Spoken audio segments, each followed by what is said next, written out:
Hey friends, so I meant to do this yesterday, but then a lot of breaking news happened and I got a little sidetracked, but I'm circling back. So, an executive order was released yesterday specifically about cybersecurity in what seems like the 11th hour. And I want to get into it because, as you know, I'm a writer producer in the world of scripted crime shows, and I have a unique perspective on cybercrime, law enforcement, politics, and all the shenanigans happening right now. So, let's get into it.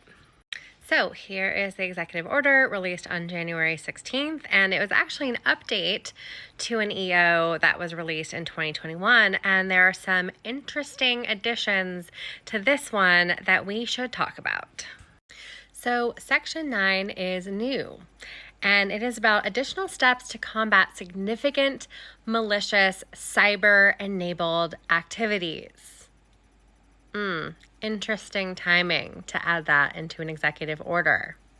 So I want to read this part. It says, it's to protect the growing and evolving threat of malicious cyber-enabled activities against the U.S.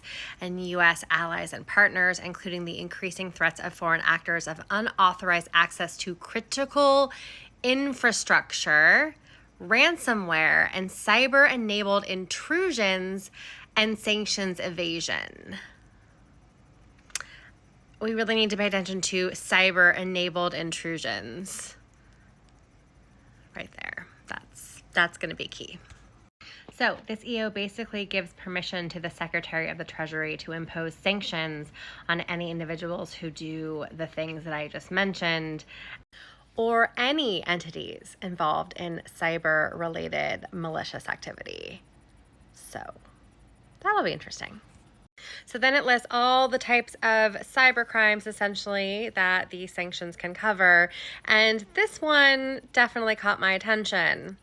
Tampering with, altering, or causing a misappropriation of information with the purpose of or that involves interfering with or undermining election processes or institutions. That was specifically added into this EO in the 11th hour, so that people who were involved in this activity could have all their assets seized.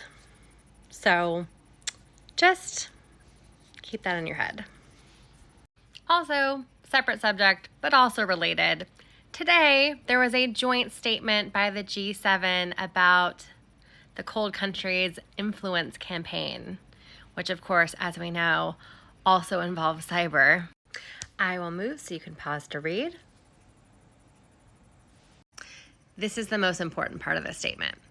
The G7 regards any foreign information manipulation and interference with the utmost seriousness. G7 members will continue to shed light on these malign activities, which may include, but are not limited to, state-backed hostile cyber activities, psychological and information operations, and covert influence.